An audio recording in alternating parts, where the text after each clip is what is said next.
अम्बा टिप्नको लागि मम्मी चाहिँ आउनु भएको यता अम्बा खानको लागि। अम्बाको रुख हेर्नुहोस् है त्यो साथी। अब काँचो दाना त्यो देखाउँछ हजुरहरूलाई। हेर्नुहोस् कस्तो मजाले फलेको छ, तर मोबाइलमा क्लियरिटी छैन, त्यही भएर हो। यहाँनिर रहेछ दुईटा दानाहरू पाकेको। रुख एकदम सानो छ।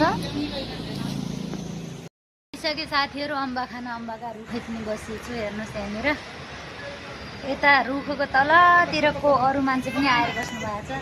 यतातिर बस्नु सक्नुभयो होला। सानो पनि आउँदैछ हेर्नुहोस् है, लडिन्छ। हेर मसँगै सानो पनि आउने गरे। यहाँनिर हेर्न सक्नुहुन्छ साथीहरू कस्तो धेरै अम्बा फलेको छ।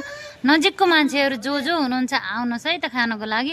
एक दुई दाना पाक्दैछ, हामीहरू खाँदैछौँ। आजकल पानी धेरै परेको छैन, त्यही भएर एकदमै राम्रो हुन्छ। यतातिर कुरेर बस्नु भएको छ। म चाहिँ उति बेलासम्म यहाँनिर बस्छु अनि त्यसपछि के सानो धेरै चिडचिड गर्न लाग्यो, त्यही भएर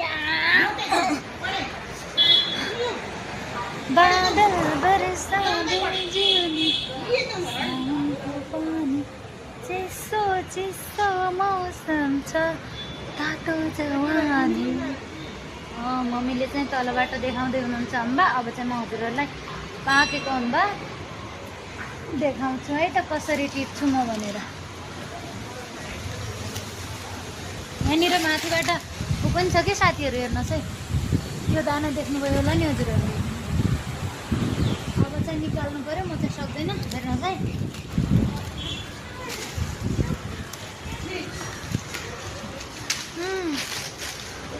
के गरेँ टिपी मैले थाहा छ, मुखमा थियो पुरै। एकदमै मिठो हुन्छ अर्ग्यानिक। माथिबाट नारियलको दाना झऱ्यो भने त हामी तिनका तिनमा के हुन्छौँ। अब चाहिँ अर्को दाना टिप्दैछु। तल हेर्नुहोस् माग्दैछ। टाउको लाग्यो बरु ओरे खालिदियो ठिक। सानोको टाउकोमा लाग्यो भने तालु भरिएको छैन हजुर। अब चाहिँ अर्को छ, हजुरहरूलाई देखाउँछ है त।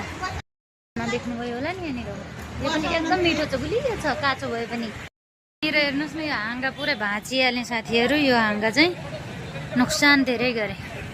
यसले काँचो पाएको सबै टिपिदिएँ, किनकि यो हाँगा यता तान्दाखेरि यो हाँगालाई भाँचिहाल्यो। कति दानाहरूको नोक्सान भयो। हामीहरू कमसेकम एक गरेर खान्थ्यौँ डेली।